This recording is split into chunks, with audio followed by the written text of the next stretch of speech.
Salve, salve, sejam muito bem-vindos. Meu nome é Luiz Eduardo e você está no Na Face Pod, um podcast que traz aqui personalidades que, através da sua profissão, transformam a vida das outras pessoas. E aqui hoje se você está com o celular no bolso, em algum momento da nossa conversa, pegue, porque hoje vai ter caso apresentado aqui que eu sei que vocês gostam.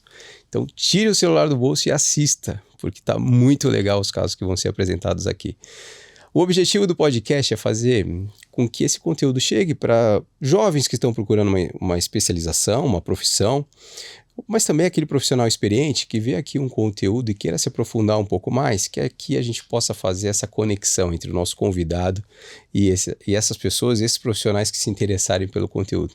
Mas o principal propósito do Na Face Pod é fazer com que esse conteúdo chegue para quem realmente precisa.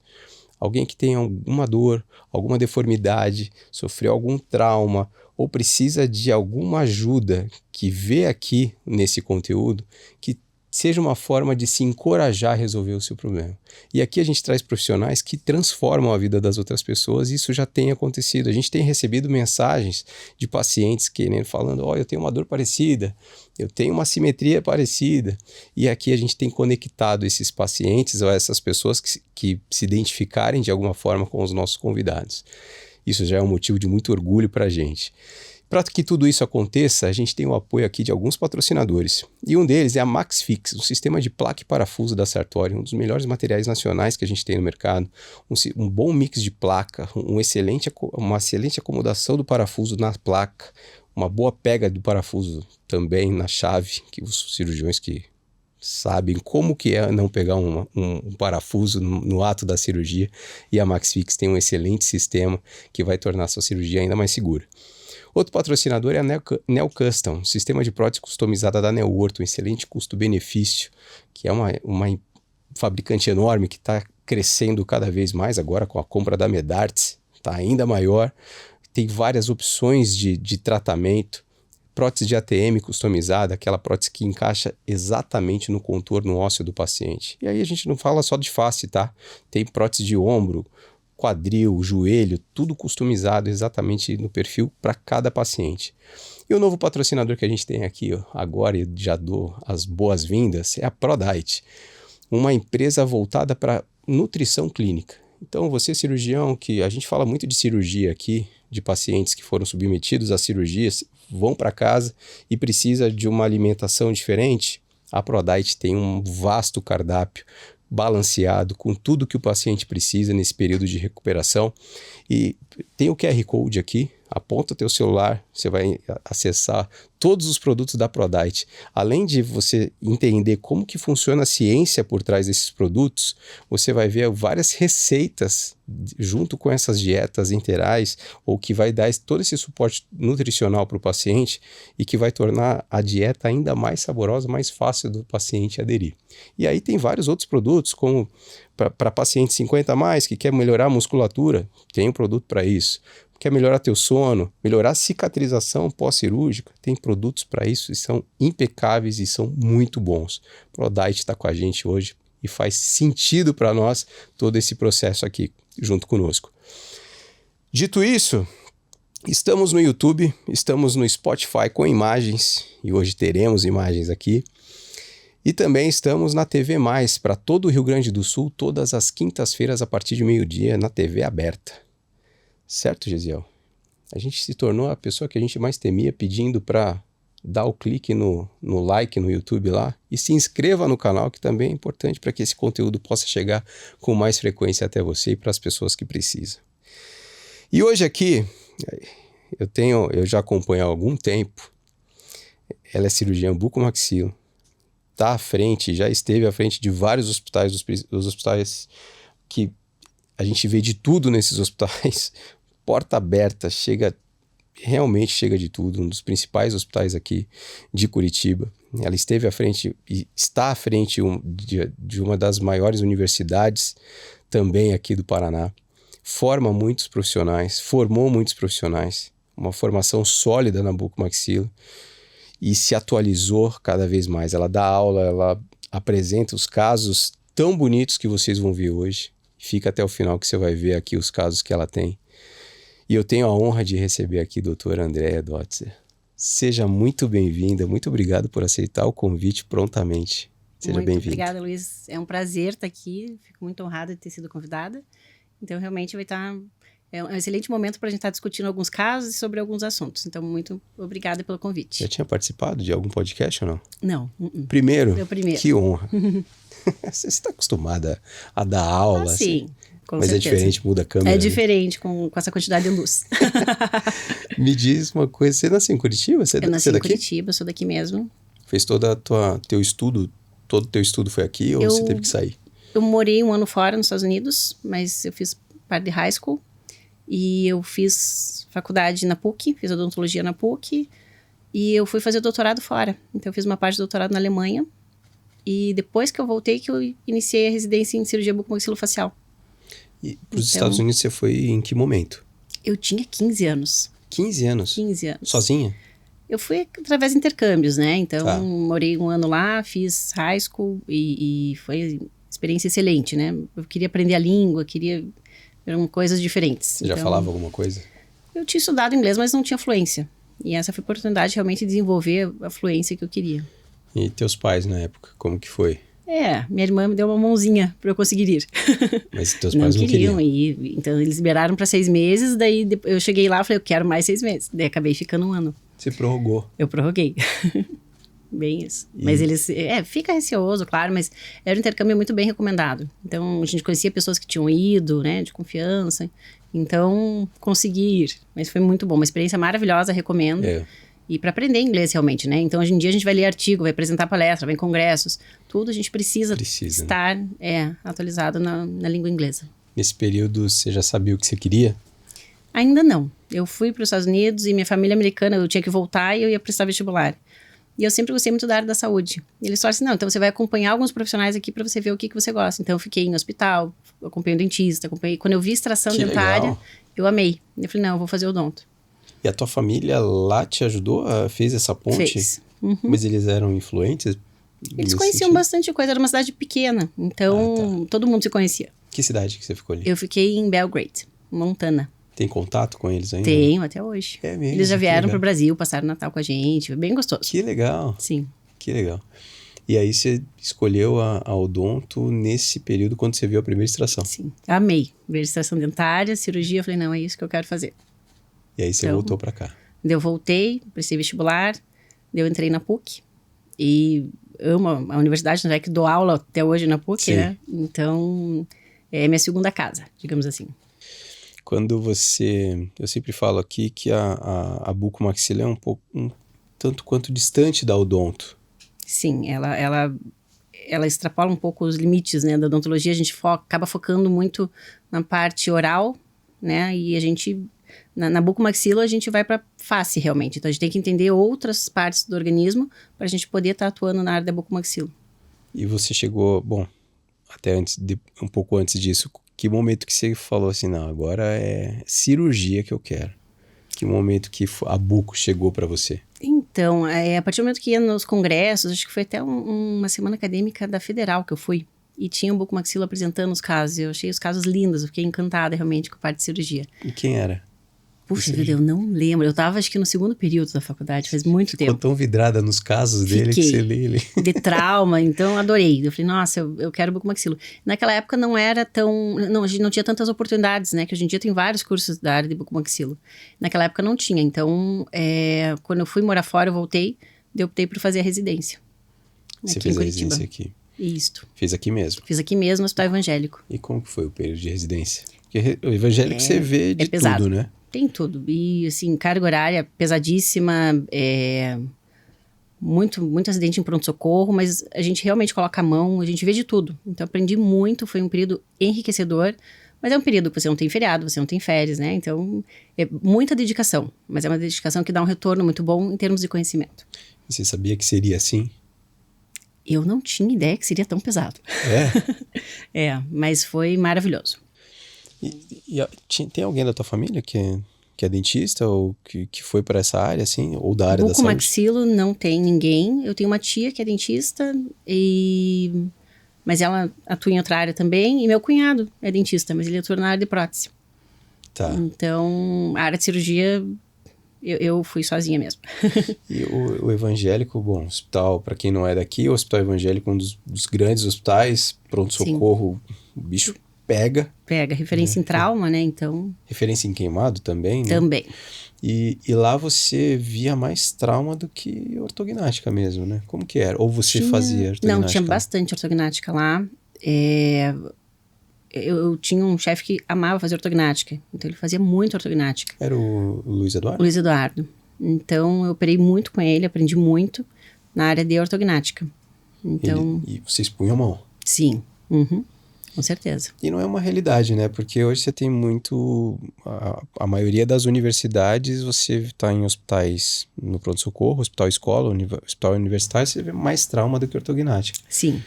Como que é, e você formando muitos profissionais, como que é essa adaptação quando não se vê muito ortognática? Como que vai para o mercado esses cirurgiões? A gente tenta dar a base, né, da cirurgia ortognática, então ter aulas teóricas, ter os hands-ons que a gente faz. Então, por exemplo, no Hospital Cajuru, que hoje em dia eu coordeno a parte de bucomaxilo e os alunos da especialização da PUC fazem a prática no Cajuru. Quando a gente começou, quando montei a equipe no Hospital Cajuru, foi bem na época da pandemia. Então, todas as cirurgias eletivas suspensas, né? Então, entrava só trauma. Então, acabou sendo focado mais em trauma, infecção e processos patológicos. E então a gente começou a receber pacientes em preparo para ortognática. Então agora que o nosso número de ortognática está aumentando, então está sendo realizada a ortognática já no Cajuru, mas a gente ainda tem aquele tempo de preparo, que demora 2 anos, 3 anos às vezes. Sim. Então a gente vai discutindo com o ortodontista e a partir do momento que está pronto a gente realiza a ortognática. A gente está com algumas prontas, a gente tenta encaixar entre os traumas, né? Porque querendo ou não, um hospital de trauma a gente tem que dar preferência para o trauma. Sim. Né? Porque tem prazo para operar. Você, na tua época, bom, você falou que via de tudo, né? Sim. Quando aparecia a ortognática, você queria estar junto. Sim, ortognática, TM, a gente operava bastante. Não tinha final de semana, você queria estar no centro cirúrgico. Não tinha. Babando para estar no centro cirúrgico. Não tinha. Como que tá o povo hoje? Assim, porque mudou muito. A gente tava falando com a Tatiana agora há pouco, que a gente tava... E a gente trouxe alguns professores aqui, né? Falando dessa geração que muitas vezes não tem a mesma gana de estar em cirurgia. Hoje eu não posso. Hoje eu tenho compromisso. E às vezes perde uma oportunidade de acompanhar uma cirurgia, né? Sim. Como que tá? E o que você podia falar para esse pessoal que tá saindo? Eu acho assim, que às vezes as pessoas, elas entram focadas, quero a área estética, por exemplo. Cirurgia estética. Tem muito né? agora. Tem muito agora. Então, às vezes elas entram com um foco. Só que deixa de aprender outras áreas que é muito importante a gente ter o conhecimento. Tudo bem, não quero fazer ATM, mas pelo menos tenho conhecimento sobre uma cirurgia de ATM, quando indicar, quando que dá para tratar clinicamente. Então, acho que tudo isso é sempre um aprendizado. A gente tem que aprender sobre outras áreas que vão além das nossas. E dentro da bucomaxila é uma área muito rica. A gente acaba atuando em diversas frentes. Então, acho que é muito importante a gente estar desenvolvendo conhecimento em todas as áreas. E vocês não é nem só lidar, você é extremamente versátil, né? Você percorre por toda a bucomaxila. Né? É trauma, é ortognática, são as patologias que estão aí. Sim. Né? Como que você vê o futuro agora da especialidade, uma vez que muitos profissionais estão querendo seguir na parte da estética? E cadê esse profissional que vai precisar ver patologia, vai precisar diagnosticar? Então, eu acho que sempre tem campo pro profissional que se dedica, né, e que estuda. Então, claro, a gente acaba vendo profissionais se direcionando mais para a área estética, mas sempre tem aquele aluno que está querendo direcionar para a área de traumatologia. Então, tem muitos alunos que me procuram para fazer a especialização na PUC de bucomaxilo e falando, não, eu quero trauma. Então, e é muito legal. Sim. Então, como o Hospital Cajuru é referência em trauma, eu falo, não, vocês vão ver muito trauma, porque vocês fazem plantão no pronto-socorro. Então, e tem também o pessoal mais direcionado para patologia. Então, eu até falo, olha, a gente tem patologia, né, mas tem outros centros que às vezes tem mais patologia que o nosso. O Erasto, por exemplo. O Erasto, por exemplo, né, tem muita patologia lá. Então, isso tudo eu explico pro estudante antes de entrar na universidade, para não gerar falsas expectativas. Por exemplo, eu quero entrar e quero fazer só cirurgia estética.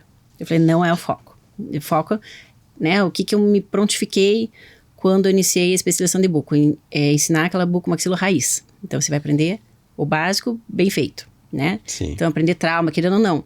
Deu errado uma ortognática, você tem que tratar como um trauma. Então, você tem que ter o conhecimento. né? Sim.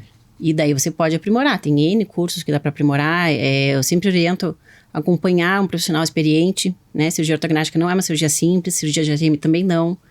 Então, e a gente tem que estar sempre se aprimorando, né? Nunca dá para parar de fazer curso. Sempre tem muitas tecnologias e técnicas surgindo. E a estética vai ver lá na frente. Sim. E aí, bem lá na frente, né? A gente acaba, eu acho que a estética, por exemplo, na parte de traumatologia, primeiro a gente vai resolver, né, a fratura, a gente vai resolver o trauma, os estragos realizados pelo trauma. Mas a parte estética entra junto. Então, daí que entram outras áreas, né, como a harmonização, por exemplo, acaba complementando também o que a gente consegue entregar para o paciente. Então, a gente pensa na função e na estética. Sim. Até você teve uma experiência na Alemanha. Sim. Você fez o teu mestrado? O doutorado. O doutorado. Uhum. E como que foi lá, esse período? Eu soube, acho que a gente conversou no teu consultório, eu lembro Sim. que você me contou essa história, eu nem sabia. Sim, sim. Morei um ano e meio lá. E você passou um tempo lá, né? Eu fiquei 1 ano e meio na Alemanha. E fala alemão? Olha, na época eu falava bem, mas a gente tem que praticar, né? Então faz tempo que eu não pratico, até voltei para a Alemanha uns 2 anos atrás e eu vi que não estou com a fluência que eu tinha antes. Mas é questão de estudar, questão de pegar e, enfim, e dedicar um pouquinho à língua. Não, um período maravilhoso, eles têm muita tecnologia, a forma de trabalhar deles é diferente, então eles são extremamente exigentes, eles são extremamente meticulosos e ordenados, né? Então você entra para trabalhar, não tem horário do cafezinho, é trabalhar. Então o horário do almoço, não tem, horário do almoço é meia hora, porém 4:30 da tarde você vai para casa. Porque o alemão, ele gosta muito de aproveitar o dia. Então, eles gostam de fazer piquenique no parque. Eles gostam, então é diferente. A tua qualidade de vida era ótima. Mas a meia hora de almoço, pra você que estava no evangélico, foi tranquilo. Com certeza. Que nem almoçava, né? É bem isso, com certeza. Você falou que a tecnologia lá, obviamente, Sim. fora é absurda, né? Mas e a especialidade lá? A gente sabe que nos Estados Unidos tem as suas diferenças, né? Tem um pouco... o médico que faz.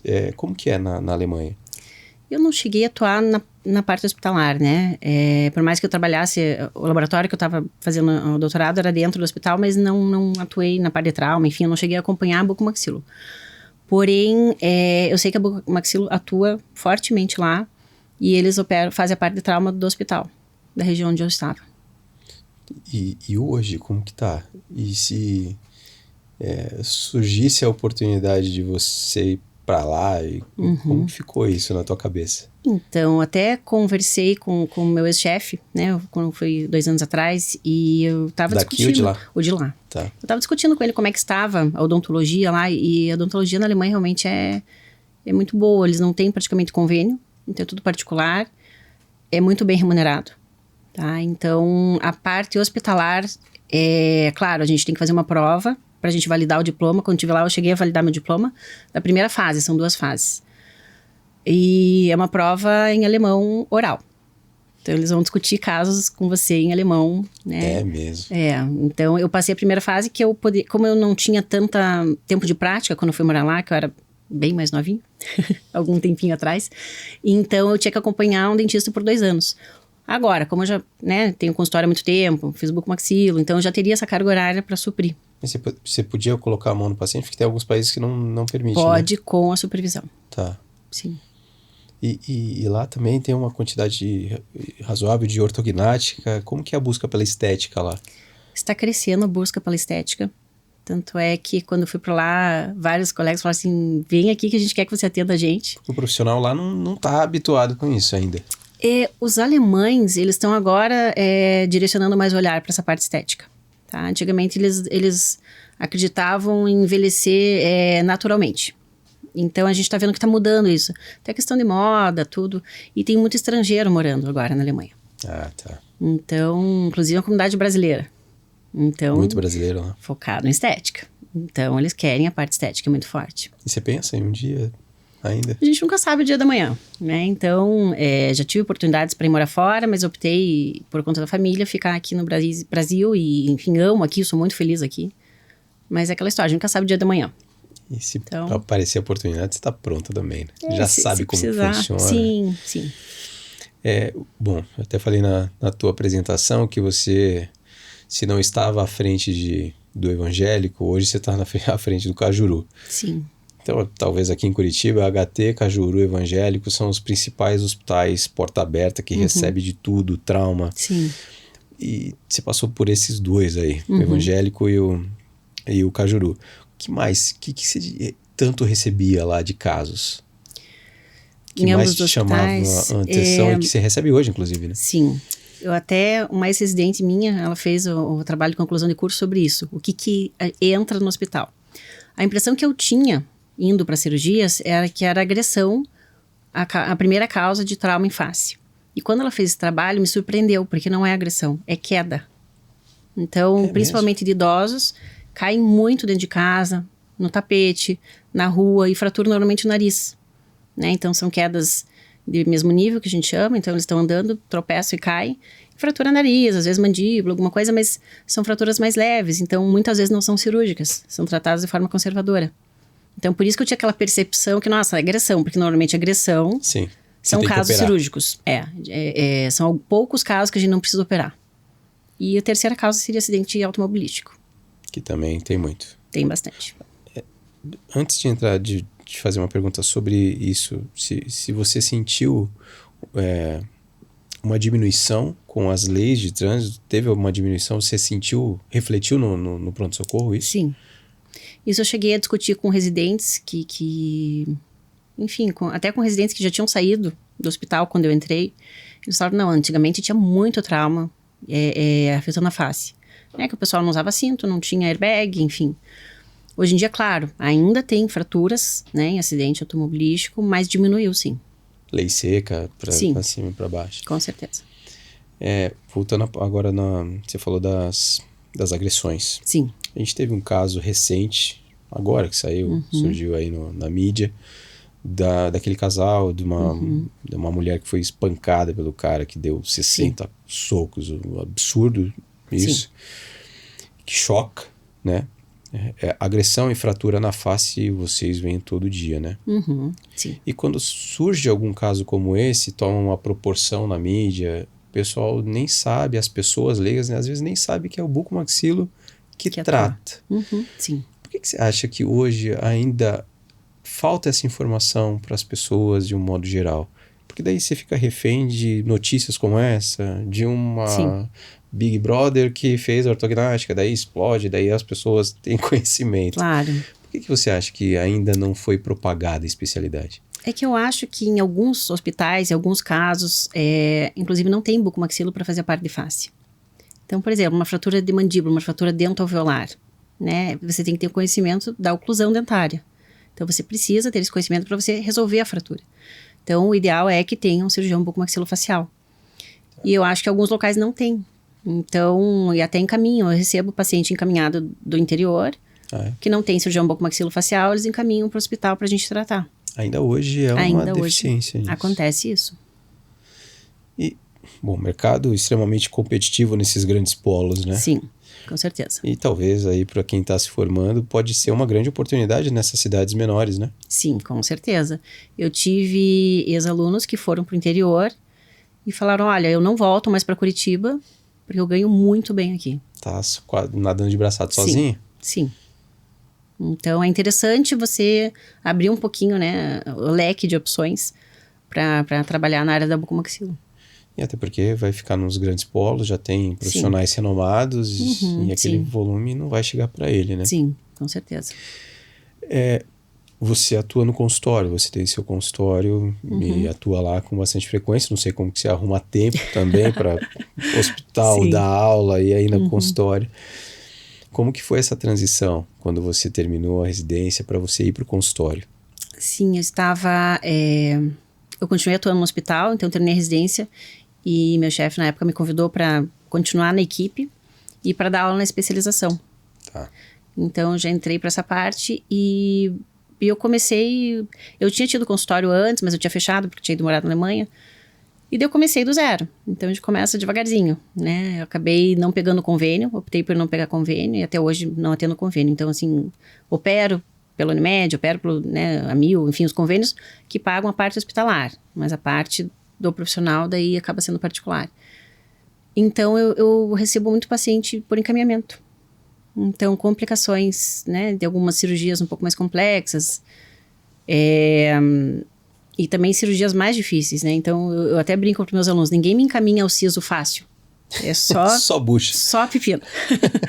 Então, assim, a gente acostuma e é gostoso isso. É como se fosse uma recompensa, assim, puxa, a gente se dedica tanto, né? E o colega reconhece que a gente está capacitado para estar fazendo esse tipo de cirurgia. Então, é muito gostoso isso. A universidade te ajudou muito e o hospital, por você estar dentro da universidade, te ajudou no consultório a formar uma carteira de clientes? Porque essa é uma dificuldade para quem está começando, né? Sim. Então, quando eu comecei também foi difícil, né? Acho que para todo mundo é difícil. Então, aquela ilusão de, eu vou sair da universidade ganhando 20 mil. Não existe isso. A não ser que você já tenha uma família que já tenha um consultório montado, clínica montada, daí você entra em algo que já está em andamento. Mas você começar do zero não é assim. Então, eu sempre explico para meus alunos, estudem, se dediquem, né? Sempre tem lugar para o bom profissional. Então, acho que é mais ou menos por aí. E ainda se vê, eu falo muito aqui, a dor é muito parecida, né? Vocês, bucomaxilas, os médicos, porque vocês saem da residência operando tudo, aí acabou a residência, você sai do vinho para água, né? Que acabou todos os pacientes. Aí você tem que correr atrás. E aí você se vê como uma empreendedora, uma empresária que você tem que gerir o teu negócio. Sim, com certeza. Como que foi isso para você, essa adaptação como uma gestora administrativa? Então, é diferente porque a gente acaba não tendo aula sobre isso, né? Então, a gente tem que estudar um pouco a respeito. Agora entra toda a questão de marketing, né? Que tá super em alta hoje em dia, faz diferença. Rede social, que a gente tava falando agora. Também, que antigamente não tinha. Antigamente era muito mais boca a boca do que rede social. Então, até eu tive pacientes que foram indicados para operarem comigo e eles ligaram para minha secretária e queriam saber o meu Instagram. Não o meu currículo, o meu Instagram. Sim. Então eu falei, entendi. A gente tem que investir. Tem que estar lá. Tem que estar lá. Lá é a nossa vitrine. Eu recebi aqui um neurocirurgião e ele falou que alguns cirurgiões são mais resistentes com rede social, né? Sim. E às vezes acaba fazendo um péssimo negócio para o paciente, porque às vezes um cara que nem é tão bom tá lá. Sim, isso acontece. Né? Isso e vocês acontece. Que vêm de tudo. Às vezes a gente pega complicações no hospital de colegas que têm bem pouca experiência e já estão dando curso e mentoria e não sabem tratar complicação. Sim. Daí vai pra gente no hospital. Isso acontece. A gente falou que você atende no consultório, atende no hospital, e no hospital não é só no pronto-socorro, você tem uma parte do ambulatório, não sei se você Temos faz ambulatório, sim, tanto no Evangélico quanto no Cajuru. Mackenzie agora, né? Sim. Muda muito o perfil de atendimento do teu consultório? Obviamente que a gente está falando, tirando a parte comercial, eu tô falando agora do paciente mesmo, da parte técnica e clínica. Muda muito o que você recebe no consultório, dos eletivos no ambulatório do hospital? Você está falando o tipo de cirurgia? Muda. Porque você faz ortognática hoje nesses hospitais. Sim. E você precisa do preparo que é longo. Como que é a relação com o ortodontista? Você faz pelo SUS? Ortognática agora eu parei de fazer pelo SUS, eu estou fazendo particular, mas tem os bucos que trabalham comigo que fazem, daí a parte de ortognática. Então, mas eu parei de fazer ortognática há pouco tempo pelo SUS. Então, assim, é complicado porque às vezes a gente não consegue ter o contato adequado que deveria com o ortodontista. E a ortognática é uma cirurgia extremamente delicada, que tem que estar muito ajustado com o ortodontista para dar certo o tratamento. Então, é algo que, por exemplo, vai um paciente no meu consultório, e eu ligo para o ortodontista, a gente senta, a gente discute como que vai ser feito, a gente conversa para saber se está pronto o paciente, está pronto. Então, toda essa parte é discutida antes de começar o tratamento. E, infelizmente, no SUS, às vezes, a gente não consegue fazer isso, porque a gente não tem, às vezes, acesso ao ortodontista. E, às vezes, o paciente... ele vai numa clínica que cada vez é um ortodontista diferente que atende. Isso também acontece. Então, a gente não consegue conversar com o ortodontista para definir o que vai ser feito. Quando consegue, quando você já tem o teu ortodontista que já te encaminha com frequência, às vezes já é difícil. Porque às vezes são casos complexos, né? É complicado. Então, não é um mundo ideal, digamos assim, né? Mas a gente se esforça para sempre fazer o melhor pro paciente, né? Eu falo sobre isso aqui e eu acho que passa a ser importante a gente falar cada vez mais e saber opiniões diferentes. A gente falou no começo que a bucomaxila é um tanto quanto distante da odonto. Isso faz com que muitos dentistas desconhecem sobre o benefício da ortognática. Sim. E o ortodontista também. e ele responsável por encorajar o paciente a fazer a cirurgia, né? Como que tem chegado esses pacientes? Os ortodontistas têm encaminhado, às vezes ainda tem ortodontista resistente para encaminhar para a cirurgia, achando que, último recurso, perdi o paciente. Então, é engraçado. Até hoje a gente estava comentando sobre isso. Um aluno veio me mostrar uma radiografia, uma panorâmica de uma paciente que acho que o orto ficou 8 anos tentando fazer ortodontia sem ortognática, só que o caso é cirúrgico. E já tinha reabsorvido os incisivos, a raiz dos incisivos, então já estava um quadro mais complicado para o paciente. Riscos de perder o dente por causa disso. Tem casos que o ortodontista consegue resolver sozinho, sem cirurgia. Até teria uma indicação para fazer ortognática, mas são casos mais borderline. Então, nesses casos, eles resolvem e às vezes o paciente procura sanar a parte estética de outra forma. E tem caso que realmente é cirúrgico. Então, assim, tem muitos ortodontistas que têm essa consciência, que têm um conhecimento muito aprofundado do preparo ortocirúrgico, né? Que ele é totalmente diferente do preparo tradicional da ortodontia. Mas a gente vê ainda alguns casos em que existe uma resistência para indicar para cirurgia. A cirurgia ortognática evoluiu muito, né? Tem todo o material peso, tem serra, tem placas, tem a planejamento virtual. Então, ela evoluiu muito, né? Do que era antigamente. Então, o pós-operatório do paciente é muito melhor hoje em dia. É muito mais tranquilo. O paciente, em 2 semanas, normalmente voltou a trabalhar. Claro, não pegando peso, né? Sim. Então, depende do quem que trabalha. Mas, normalmente, os pacientes, em 2 semanas, têm voltado a trabalhar de forma mais tranquila. Tá? Então, antigamente não, né? O paciente ficava mais de 1 mês. Boca amarrada, dieta líquida, às vezes por 4 meses. Então, isso evolui muito com as técnicas, né? E também com os tipos de cirurgia que a gente está realizando hoje em dia. E esse é um fator que deixou muita gente com medo. Inclusive o ortodontista, que às vezes desconhece todos os benefícios que traz. Sim. Né? E também encaminhar para vocês não significa que ele vai perder o paciente. Esse paciente vai voltar para o ortodontista. Alguma, a gente tem que trabalhar em conjunto com a ortodontia. Então, apesar, né, da gente ter comentado que a bucomaxila é um pouco distante da odontologia, da parte tradicional, mas a gente tem que ter contato com várias áreas da odontologia. A gente trabalha em conjunto com o endodontista, com o ortodontista, com a parte estética, né, que faz a parte dentística. Então, a gente tem que trabalhar em conjunto. Acho que um complementa a área do outro. Perfeito. Bom, você traçou, a gente vê aqui, e falando com você, a gente vê que você teve uma formação muito sólida dentro da bucomaxilo e você tenta passar isso para os teus alunos, né? Sim. Segura um pouco, calma, não vai agora para a estética. E você percorreu por todo esse caminho e também foi para a estética. Sim. Que mais um produto dentro do teu portfólio vasto, né? Com certeza. Mas você teve que ter uma base muito sólida para chegar até aí. Por que você acha que o bucomaxilos perdeu tanto tempo para chegar na estética? Porque vocês eram um tanto quanto resistentes para essa especialidade? Poxa vida, eu acho que a gente não tinha tanto acesso, né? Querendo ou não, a harmonização abriu essa porta, né, para a odontologia, de a gente poder focar mais na parte estética. Então, tanto é que antigamente a indicação para ortognática era função. Não poderia ser somente estética, né? E isso foi mudando. Então, hoje em dia, a gente está focando na parte estética também, e é uma exigência, inclusive, do nosso paciente. Então, ele vem pedindo pela estética. Então eu tenho pacientes que às vezes eles vêm pela estética, mas daí a gente vai avaliar a parte funcional. A gente tem que ficar com o olhar atento, né? Dar uma atenção especial na parte funcional também, não só na estética. Então a gente consegue unir ambos para entregar o melhor resultado para o paciente. E o paciente procura muito mais para querer estética, muitas vezes. A gente trabalhando nessa área, vocês imagino que até muito mais, né? Porque a gente anda na rua, a gente fica olhando o queixo de todo mundo, né? Né? Podia ter ido um pouquinho mais pra frente. Se tivesse um avanço aqui seria mais legal. E a gente acaba voltando o nosso olhar para isso. Que é comum, né? Hoje, como você passou por todas as áreas da bucomaxilo, então você faz a mentoplastia, tem habilidades com os implantes e tem os injetáveis. Sim. Como diferenciar os critérios para avançar esse mento tão importante no equilíbrio facial do paciente? Primeira coisa, acho que é avaliar a queixa do paciente. O que o paciente quer? Qual que é o objetivo do paciente? E discutir com o paciente prós e contras, riscos e benefícios, né? E explicar muito bem. Então, às vezes eu vejo o paciente querendo um tipo de tratamento e não é mais indicado por causa dele.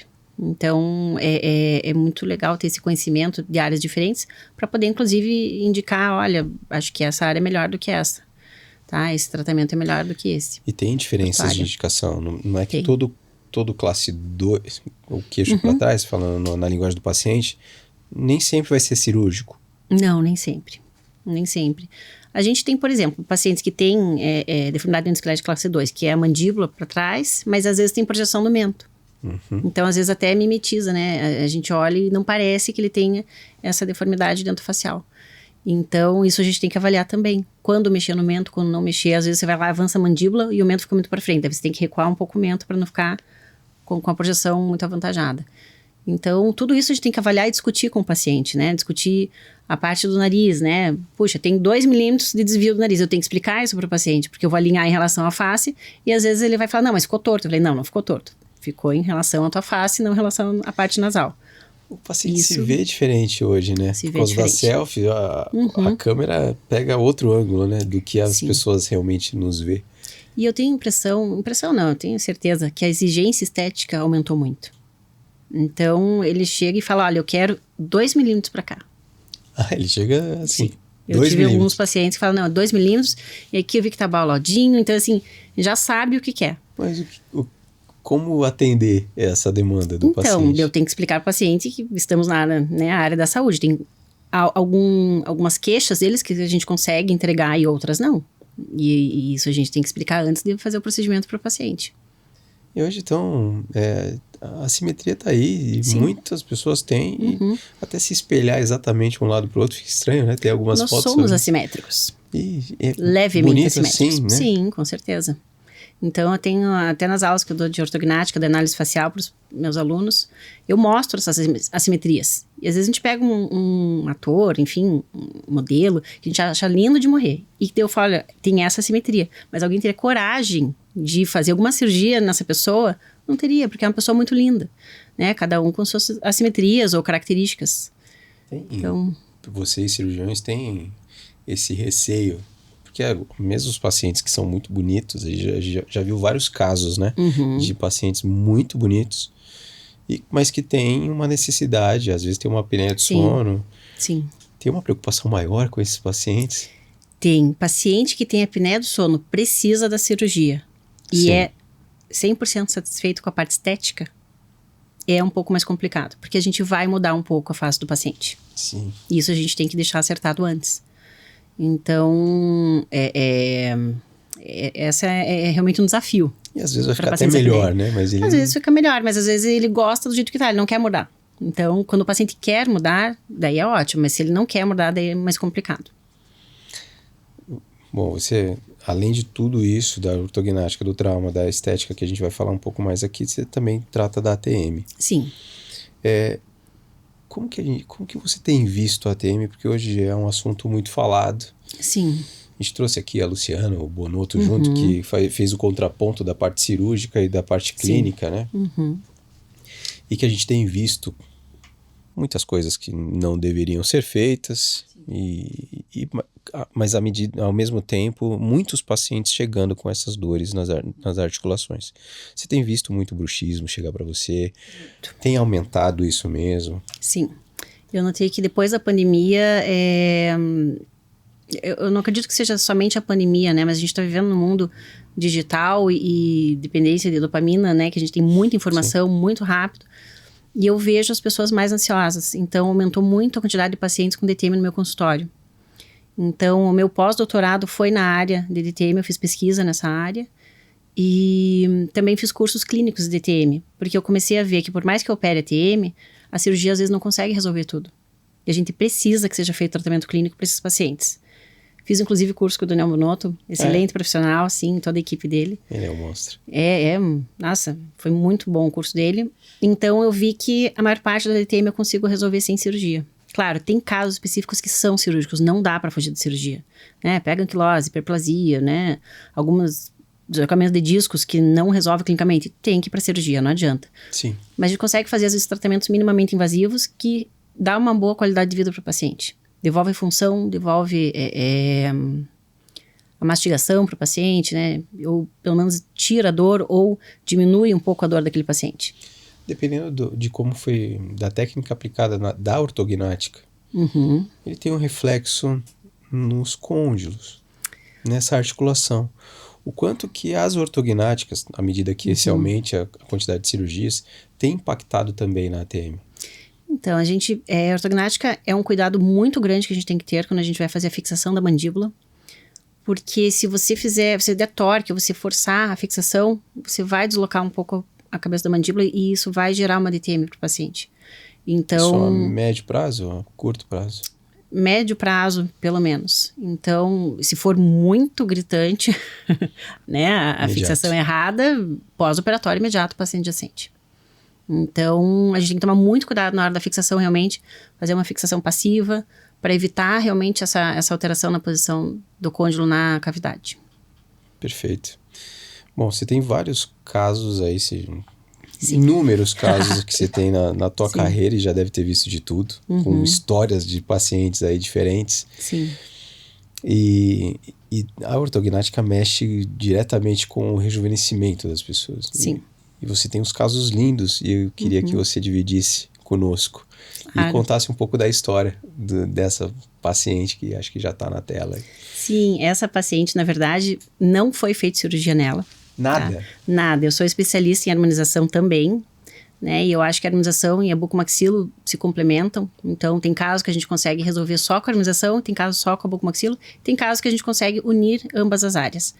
Então, essa paciente, ela não tinha feito tratamento estético antes e ela tinha muita queixa relacionada à parte da pele dela.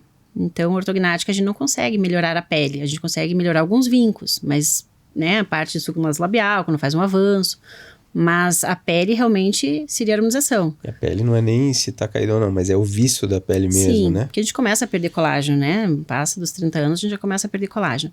Então, fazer um bioestimulador, fazer, né, a toxina para suavizar as rugas, ou para prevenir a formação de rugas. E no caso dela, a gente fez preenchimento também. Não foi uma quantidade absurda de preenchimento. Então, foi pouca coisa. Ela tinha muita queixa em relação àquelas ruguinhas ao redor dos lábios. O famoso código de barras? Código de barras, isso mesmo. E ela queria preencher aquela região. Eu falei, não, vamos preencher o teu lábio, que já vai suavizar essas ruguinhas e vai te dar uma jovialidade. Então, né, ela tinha o lábio levemente caidinho dos lados, eu fiz o preenchimento para levantar esse lábio.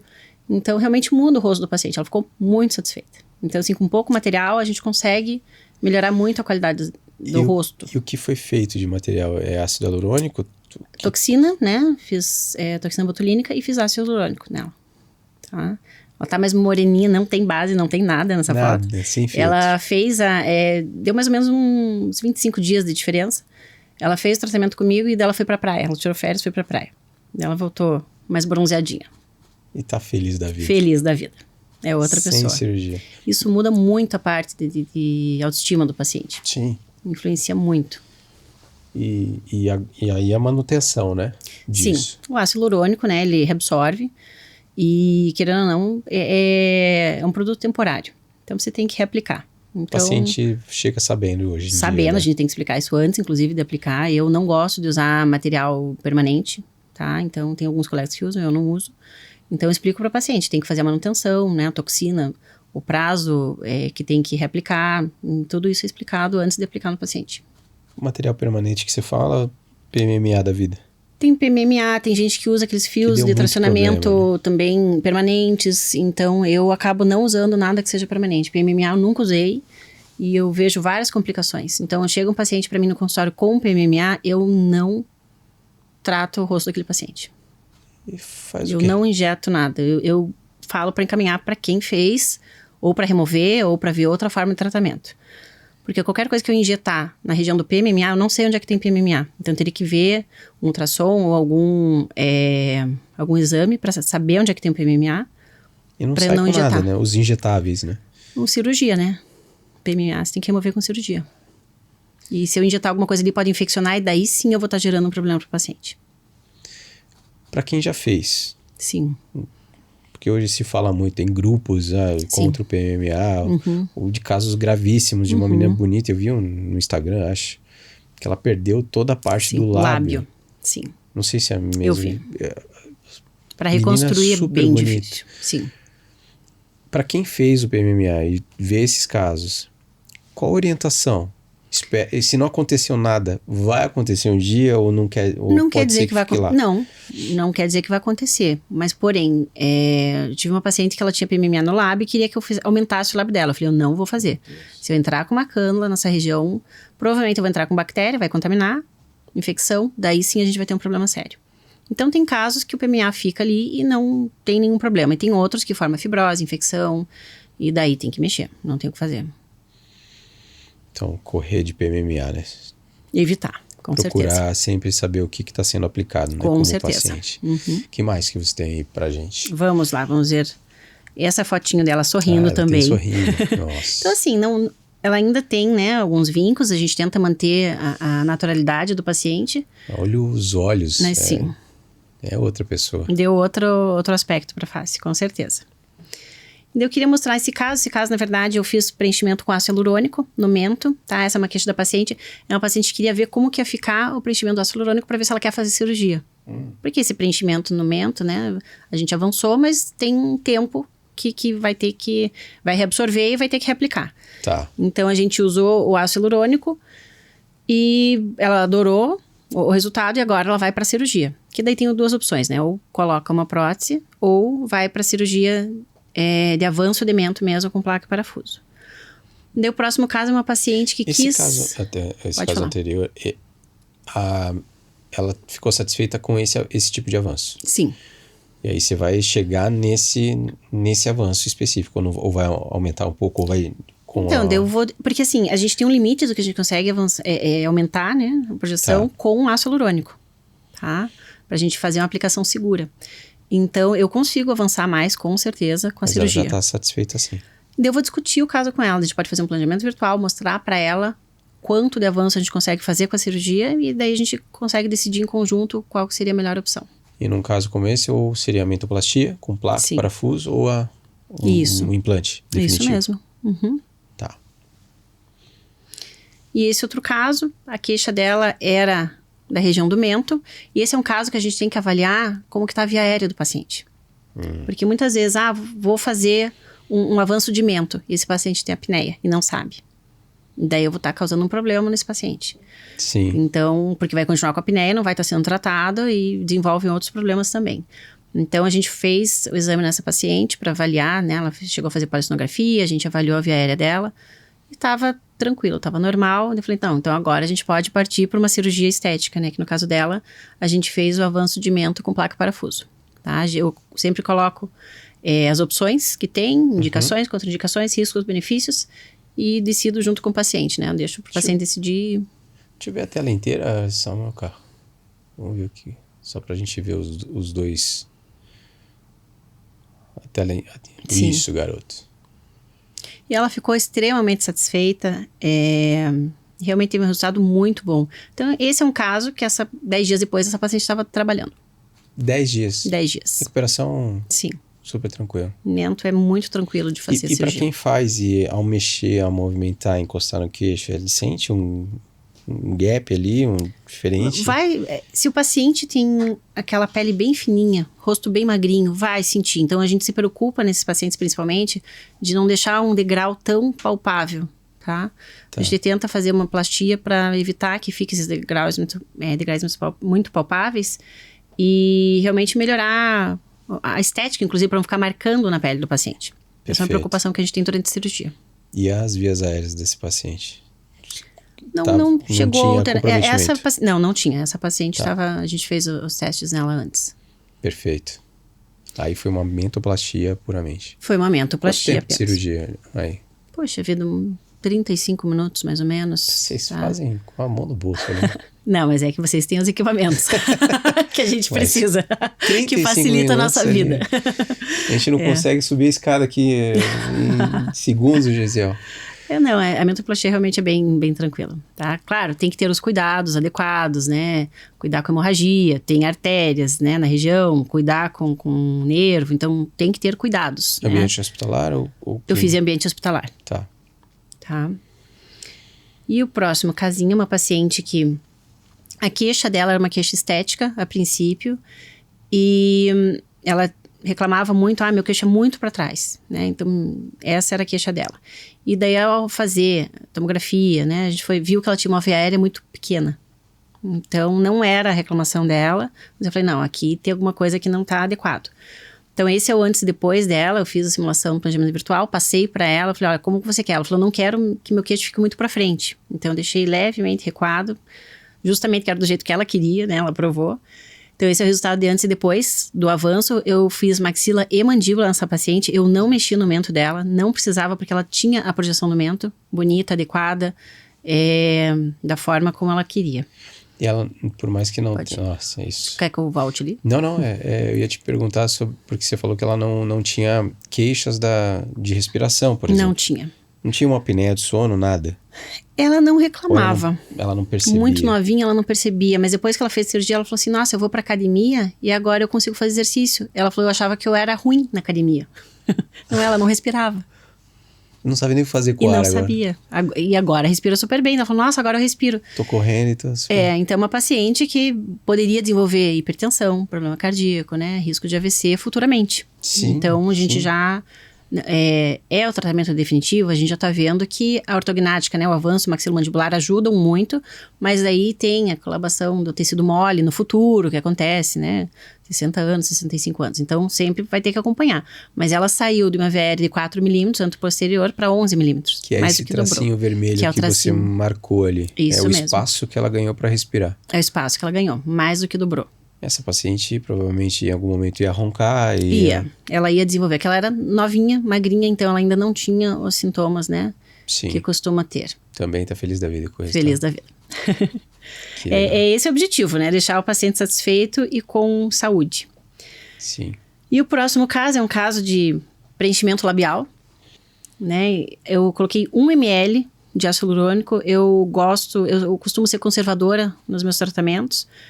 E ela queria simplesmente realçar. Ela já tinha o lábio bem bonito. E ela só queria realçar realmente o lábio dela. Então, foi 1 mlzinho. A gente consegue notar que hidrata, né? Que dá uma projeção. Então, ela já tinha o lábio bonito, foi a cerejinha do bolo. Ficou mais bonito ainda. Então, é uma opção, né? Fazer preenchimento com ácido hialurônico. Porém, ele vai reabsorver. Tá? Então, tem algumas técnicas que a gente pode utilizar para lábio hoje em dia que a gente consegue manter por mais tempo o lábio. Fora o PMMA. Que seria, no caso, a gordura. Tá? Tá. Absorve a gordura do paciente, prepara de uma forma e injeta. Esse fica por mais tempo? Ele fica por mais tempo, ele reabsorve, né, obviamente, um pouco, mas fica por mais tempo do que o ácido hialurônico. E o resultado parecido com o ácido hialurônico?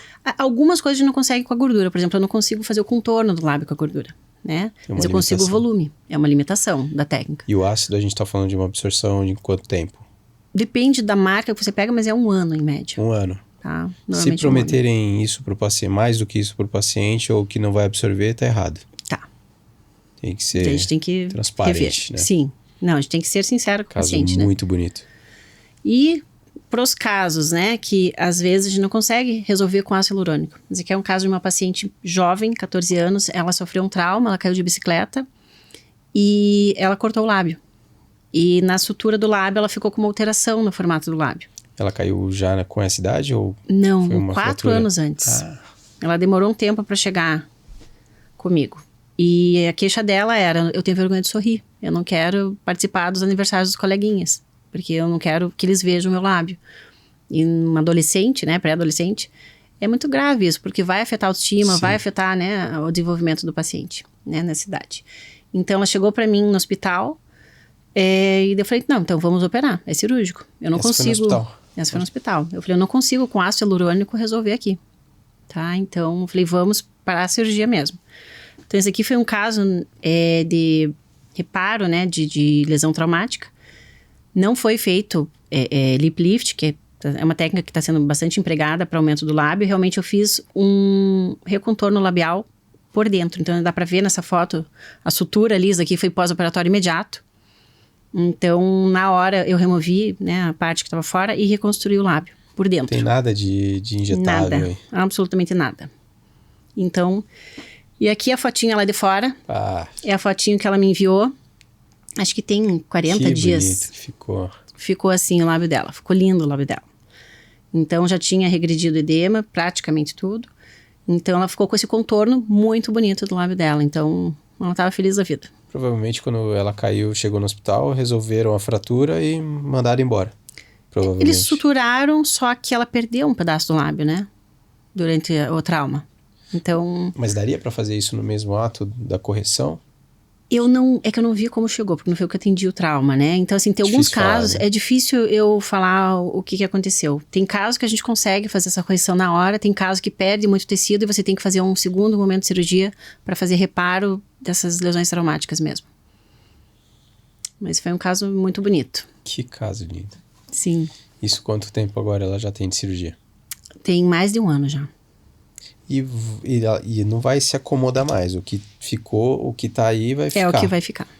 Isso mesmo. Ele deve ter diminuído um pouquinho. Eu pedi para ela voltar. O paciente, quando tá muito feliz, ele não volta. Isso é bom. É um bom sinal. Mas eu pedi até para ela me enviar a foto para ver como que tá agora. Mas a última vez que eu tinha conversado, tava tudo certinho, ela tava feliz e falou que não tinha alterado o lábio. Então, que legal.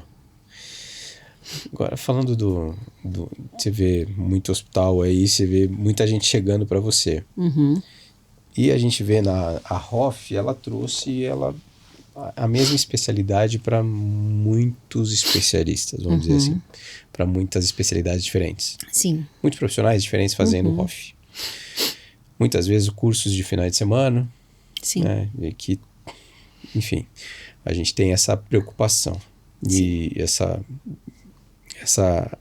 falta de, não sei se é de mais entendimento, de mais estudo, vocês bucomaxilos eu acho que talvez seja um dos mais, por isso que eu falo que demoraram demais, porque tem acesso a toda a anatomia do paciente, enfim, sabe lidar com intercorrências. E para esses casos, esses cursos de finais de semana, como que está o resultado disso? Você tem recebido essas complicações no hospital? Como que tem acontecido isso? A gente recebe algumas complicações, sim, tá? No hospital, de complicações que evoluem para abscessos, necroses, tá? Então, isso é uma coisa que a gente tem que ficar um pouquinho mais atento. Quando você vai fazer um procedimento minimamente invasivo que seja no paciente, eu acho que o mínimo é você ter o conhecimento total, um domínio total da anatomia. Você tem que saber o que você está fazendo, aonde que você está fazendo esse paciente. Você conhecer muito bem o produto que você está aplicando, né? De fornecedor que seja confiável, né? E também saber tratar a complicação. Porque só não tem complicação quem não faz. Sim. Isso é fato, né? Então, a gente tem que ter um mínimo de conhecimento para poder atender o paciente. Então, puxa vida, fiz uma cirurgia, bichectomia, infeccionou. Eu tenho que saber drenar esse abscesso. Então, eu não posso simplesmente ficar com o abscesso formado e só prescrever um antibiótico ou não prescrever um antibiótico adequado. Né? Então, acho que tudo isso envolve várias áreas da odontologia que a gente tem que ter o conhecimento.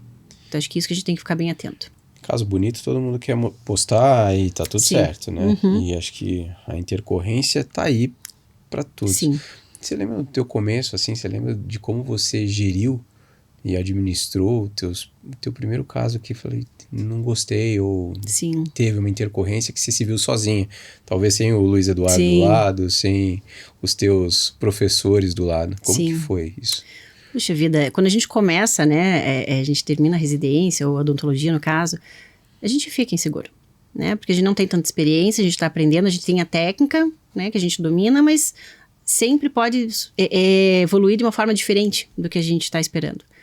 Então, eu sempre fui muito exigente comigo mesma nessa parte. Então, se ter um caso que não fica do jeito que eu quero, às vezes o paciente está até feliz, mas eu não estou feliz. Então, isso me pega. Você fica remoendo isso? Eu fico. Às vezes não durmo a noite, é um terror. Desse grau. Mas e aí? Então, eu sempre tento, se complicou, eu tenho que resolver de alguma forma. Se eu não sei resolver, eu vou atrás de alguém que saiba, eu vou estudar, eu vou chamar alguém, eu não tô conseguindo, você pode me ajudar? Eu acho que não tem que ter vergonha de pedir ajuda, tá? Então, para realmente entregar o melhor pro paciente.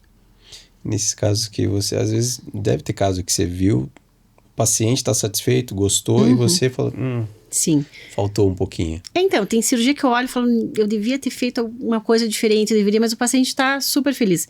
Eu tive um caso de anquilose, de ATM, o paciente teve uma anquilose quando era criança, foi removida a anquilose e eu fui operá-lo, acho que ele tinha 17 anos.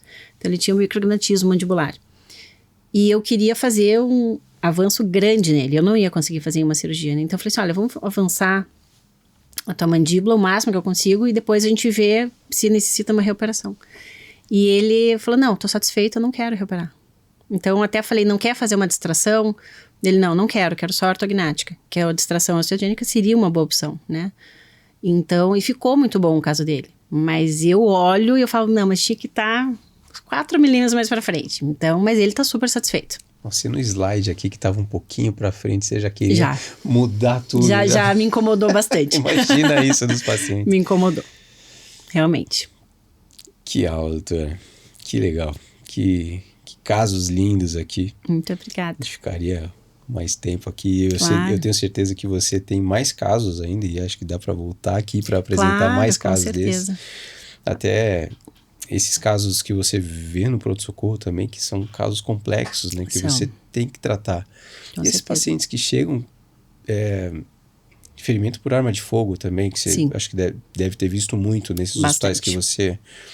Como ter essa conduta, como passar isso, porque às vezes você vê como que reconstrói isso. Então, tem alguns tipos de fratura que a gente consegue devolver o rosto que o paciente tinha antes do trauma. Outras não. Possível. Então, tem alguns casos, né? Fraturas panfaciais, que fratura todos os ossos da face. São casos mais complexos da gente conseguir devolver para o paciente o rosto que ele tinha anteriormente. Muitas vezes perde tecido mole, tem cicatrizes muito grandes no rosto. Então, é mais complicado, mas a gente sempre tenta devolver o melhor possível para o paciente. E às vezes a gente não consegue resolver em uma cirurgia só.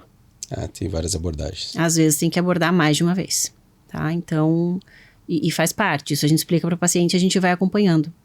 Ferida por arma de fogo, normalmente, obviamente, né, que não são todos os casos, são fraturas elas são fraturas comminutas, muitas delas. Então, que são pequenos fragmentos e a gente tem que ver a melhor forma de tratar. Eu consigo colocar uma placa ali? Não consigo. Então, como é que eu vou tratar? Né? Então, se eu abrir na hora, eu tenho que remover todo aquele fragmento e perde todo aquele osso. Então, eu quero manter aquele osso. Então, tudo isso a gente tem que avaliar, que são feridas normalmente bem contaminadas. Então, tem que tomar muito cuidado também com a parte de infecção, a parte dentária, né? A gente tem que entender muito bem da oclusão por conta disso, porque a gente tenta reconstruir a maxila e mandíbula baseado na oclusão. Então, a gente tem que ter um bom conhecimento dessa área. Não é só montar o quebra-cabeça. Ali você tem sangue, você tem tudo acontecendo ao mesmo tempo, né? Com certeza. Vocês têm uma luz diferente, eu sempre falo isso. Doutora, muito obrigado pelo seu tempo. Você eu que agradeço. Deu aula, você voltou, Imagina. a PUC voltou, você tá no hospital, tá no consultório. Sim. Mesmo assim, achou um tempo para nós. Muito obrigado. Foi riquíssimo, espero que você volte mais com os outros casos. Será um prazer. Eu que agradeço. Muito obrigado pelo seu tempo. Muito obrigada, Luiz. Para quem ficou até agora, muito obrigado. Obrigado a toda a equipe aqui que deu esse suporte todo para essa imagem e para esse som chegar com essa qualidade que sempre chega. E eu agradeço aqui os patrocinadores MaxFix, Anel Custom, a Prodite, a Ortofácil, com mais de 24 anos no mercado, o Não Complica, o portal de cursos e treinamentos para a área da saúde.